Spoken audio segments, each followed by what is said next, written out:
Hello, everyone. You're listening to Family Talk, the radio broadcasting ministry of the James Dobson Family Institute.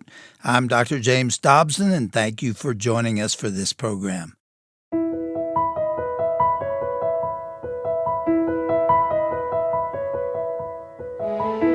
Well, welcome to Family Talk. I'm Roger Marsh. On today's program, we're going to hear a story of remarkable transformation, literally from a two-room shack with no indoor plumbing to the halls of academia. Our guest is Dr. Carol Swain, and she grew up as one of 12 children in rural Virginia, facing poverty, family dysfunction, and limited opportunities. And yet, through God's providence and her own determination, she would rise to become an accomplished author and a respected professor. Dr. Swain's journey from dropping out of school to earning a Ph.D. reminds us that with faith and perseverance, no obstacle is too great to overcome with God's help. Let's get into this fascinating conversation as she talks with Dr. James Dobson about her story right here on Family Talk. You're about to meet a woman with a fascinating story to tell. I met her at a conference, and she stood up and talked at one point in the meeting. And I was so taken with her that afterwards I walked over and introduced myself and even mentioned the possibility of your being a guest on the program. Speaking to my guest, she is named Dr. Carol Swain. If you don't know her, you should. She's written 6 books, and she has had quite an experience through the years, and her journey is unlike anything I've ever heard. Carol, welcome to Family Talk. Thank you. It's quite a pleasure. I am delighted to have you here, and I want you to take us back to your childhood and give us a glimpse of, I called it a journey, your journey through life. And it began with you being one of 12 children in a state of abject poverty. Yes, I was born and raised in rural Virginia, a little community called Chamblissburg that was so small that, if you batted your eye, you could just pass right through it. And the house that I grew up in, it was, for the early part of my life, it was a 2-room shack, pretty much. Literally a shack. Literally a shack. I have some photographs of it that was taken a few years ago, but it was very tiny, and we had a living room and a kitchen, and the firstborn children slept on the kitchen floor. Later, my stepfather expanded the house to 4 rooms, and then we had a bedroom for the children, a bedroom for my mother and my stepfather, and there was a bed for the girls. They all slept together, and a bed for the boys, and no indoor plumbing. So 6, 7, 8 kids per bed? Well, at that time, it was not all 12 had been born. Yeah. And so probably there may have been 9 of us that lived in that circumstance. Did you go to school? I did go to school, but in my family, we all dropped out after the 8th grade. And I can remember one year that we all failed school. And we failed because we missed 80 of 180 days. And so it didn't matter that when I went to school and my older sister, we would almost always make A's and B's, even though we missed lots of school. That year, it snowed a lot. We did not have snowshoes or boots, so we stayed home until the snow melted, and that caused us to miss 80 of 180 days, and the whole family failed. How can you do well academically, Lou, missing that much school and still get A's? Well, I think it was because, for one thing, I realized more and more just how intelligent my mother was and is, and then my grandmother, that these were people that were very intelligent, but I had access through my grandmother to books, the classics. And these were volumes that she had been given by a lady that she worked for. She was paid one time with a library. And so there was a bookcase that had encyclopedias, the classics, and she would give us access to that.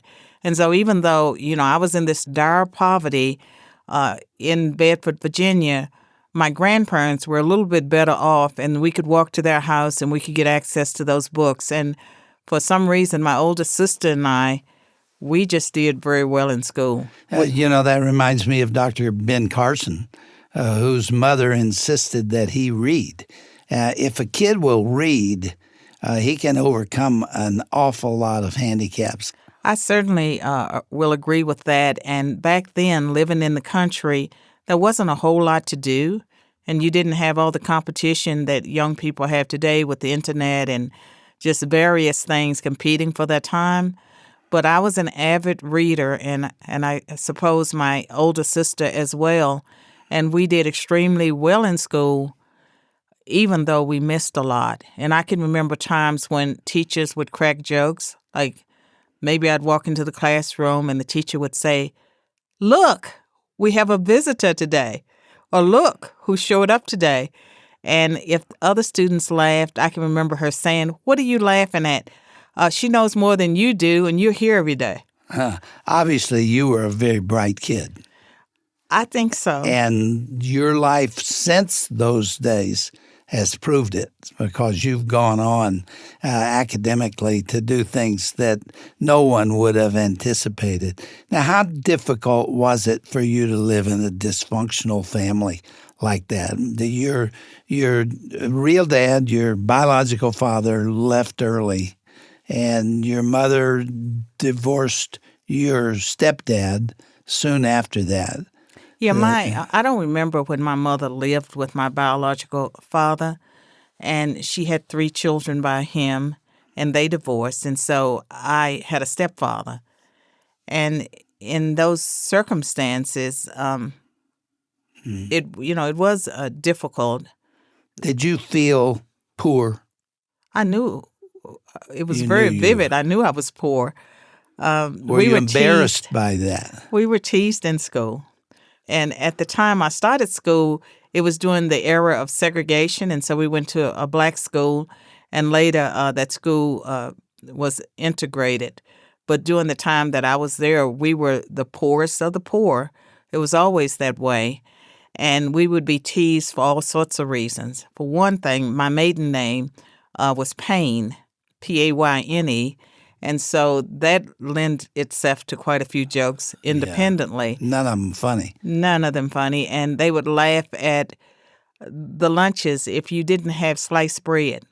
Back then, my mother, she would make biscuits and put whatever she had in the biscuits. And to avoid being teased, we would eat our lunch either before school or after school. And we never had our hair fixed, straightened. Back then, black children that came from middle-class families, they had their hair straight. We had plaits and, torn clothes, and I'm sure we were dirty. I'm sure we were smelly. We were the kids that were poor, and we knew we were poor. And what I can remember is that we act today like bullying is something that was just discovered.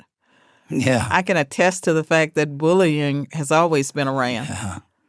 It has, and it's still as painful as it ever was. It is. But did you change your name to get away from that word pain?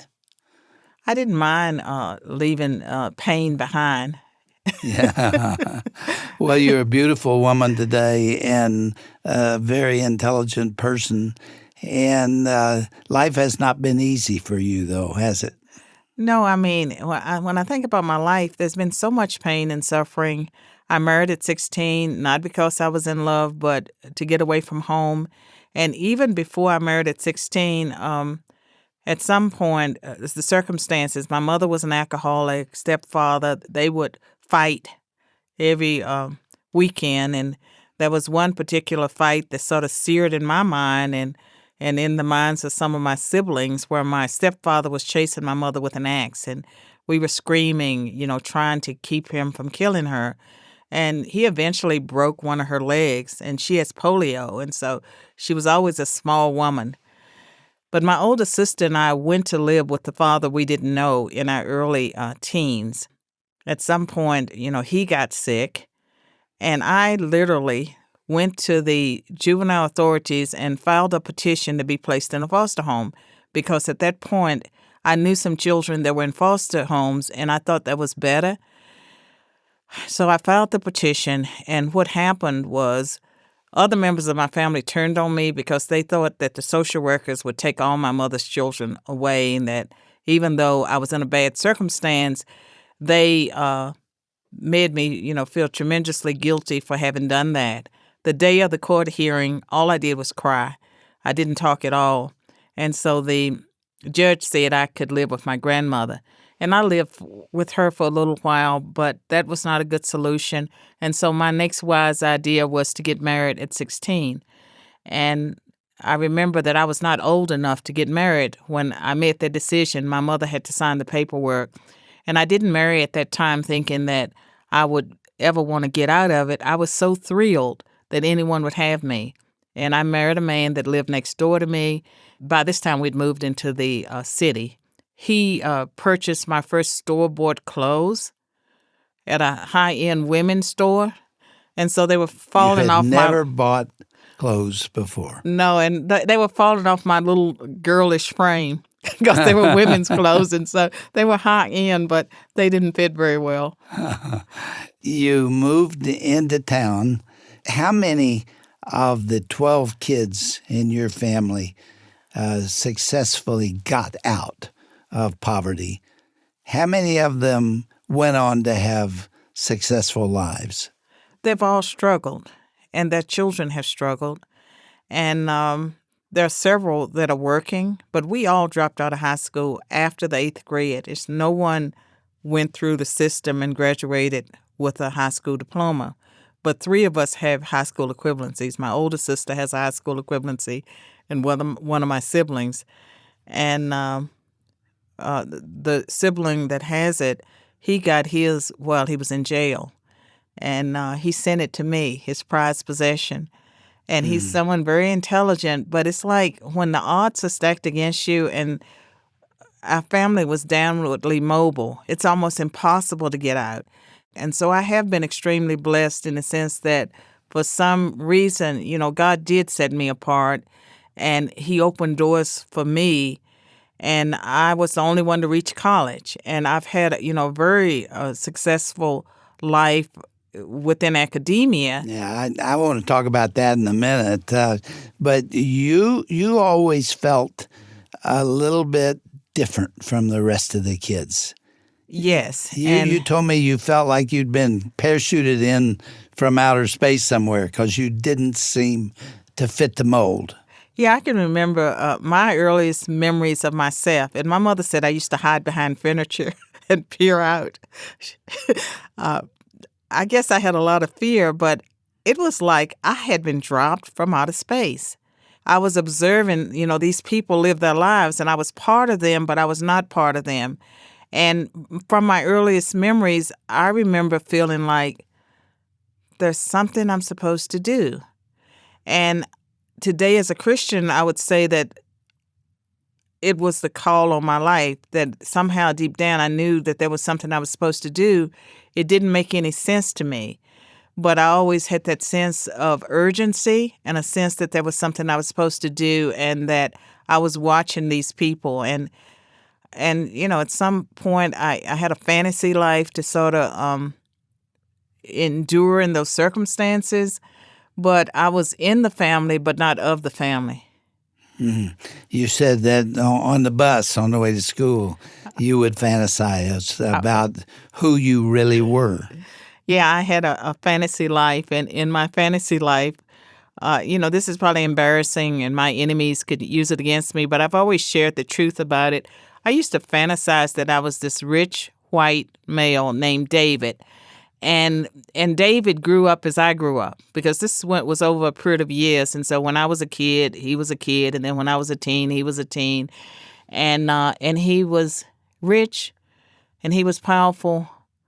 And so even though I was trapped in that poverty, I had that mode of escape, and I would could go into my fantasy world while I was on my way to school, on the bus, and on my way back home, which is probably a 45-minute ride.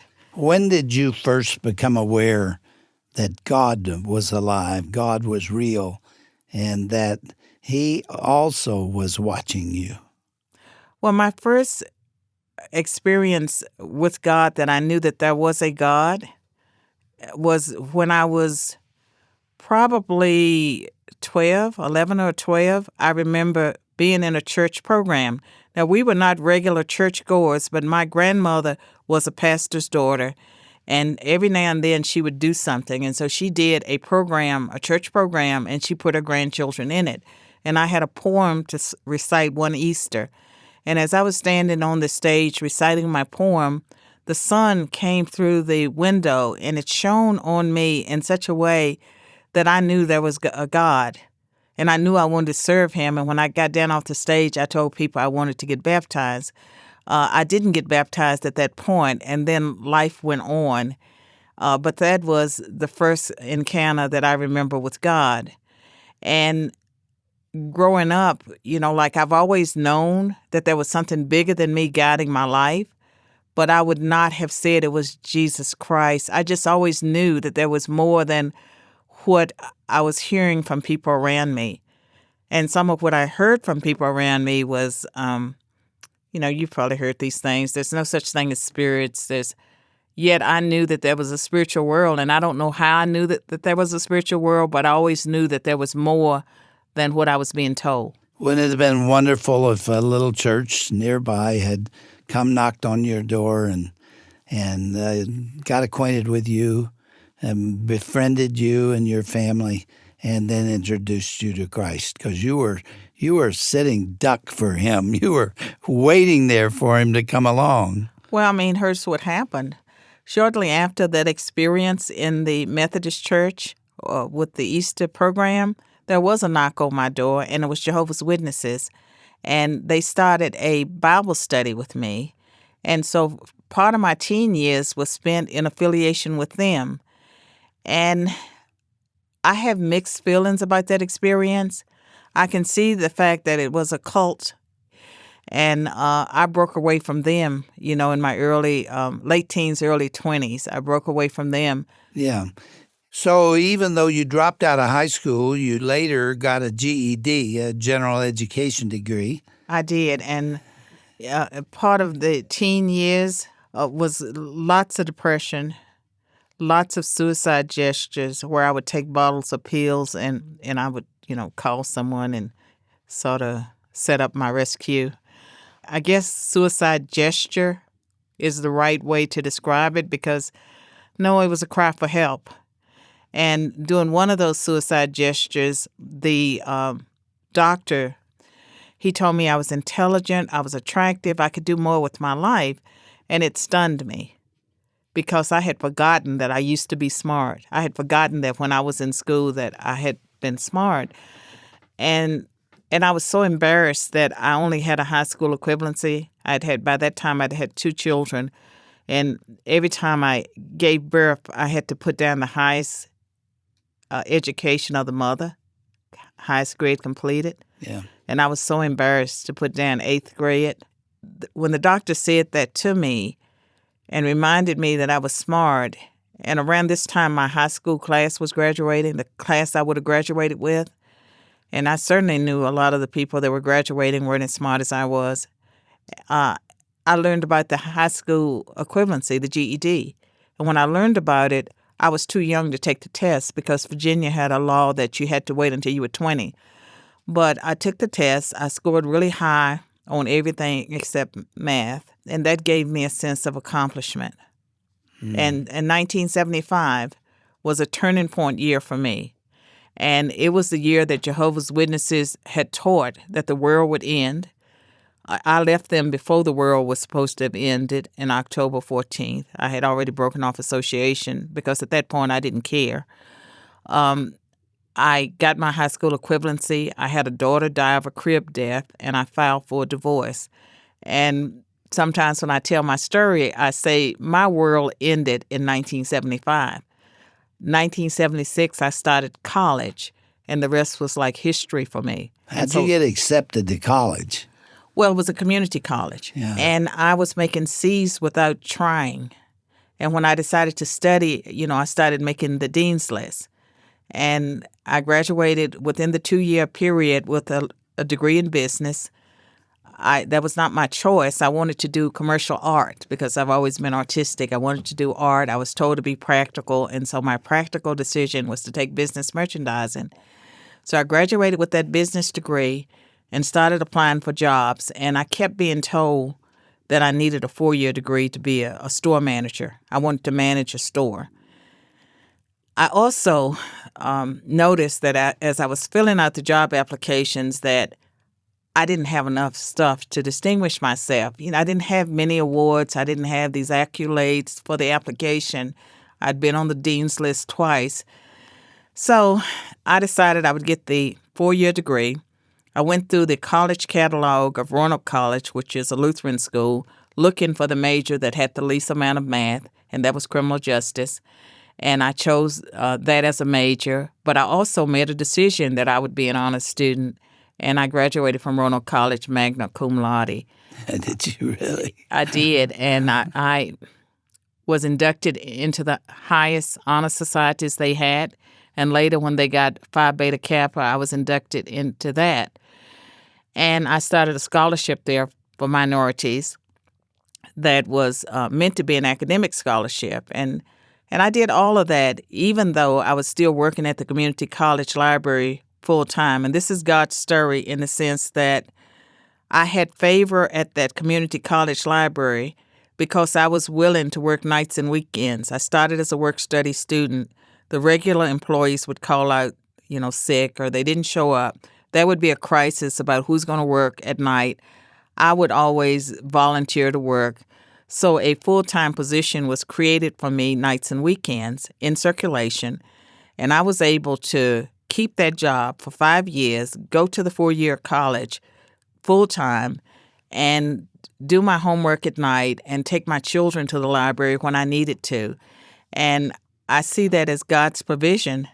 Carol, this story of yours really is a story about God and His intervention in your life.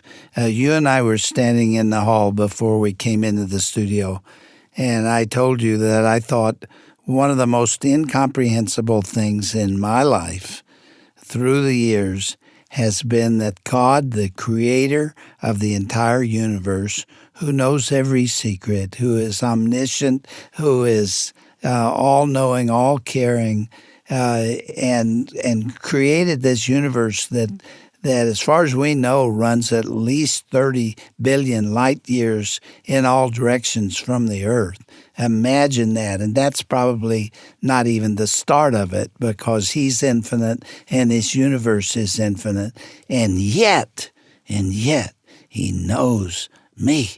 David said, "Who art thou that you are mindful of us?" I can't comprehend that. How did He come to know and care about Carol Swain? Why would He care? Why would He waste His time on us mere mortals? But He does, and He cares about everybody. And He was looking for you and a relationship with you when you didn't even know it. And you were in sin, and you were not looking for Him. And yet He was there. That's a story in itself. But He was not through with you, Carol, and He's not through with you yet. And your story is not complete. And we're going to get right back into it tomorrow because it is a wonderful story of God's intervention and God's love. And I know you love Him with all your heart now, which is what I saw in that first encounter with you at a conference not too long ago. Thank you for being our guest today, and tomorrow we're going to pick up with the story with you graduating from college and now what. Thank you for being with us. Thank you.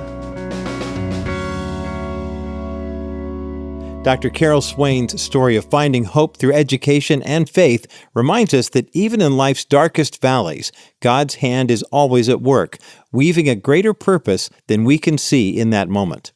Friend, you're listening to Dr. James Dobson's Family Talk and part one of Dr. Dobson's inspiring conversation with Dr. Carol Swain. Be sure to join us again next time when Dr. Swain continues to share her story. You will not want to miss the conclusion of her powerful testimony of God's faithfulness.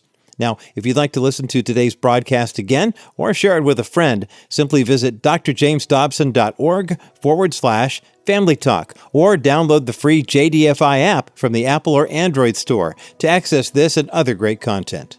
Looking for more wisdom for your family? Well, access free reading plans on parenting, discipline, and more when you search for the Dr. James Dobson Family Institute in the Bible app by YouVersion. You can do that today. Well, I'm Roger Marsh, inviting you back for part two of Dr. Dobson's conversation with Dr. Carol Swain. You'll hear the conclusion of her journey from poverty to Ph.D. coming up right here next time on the next edition of Dr. James Dobson's Family Talk.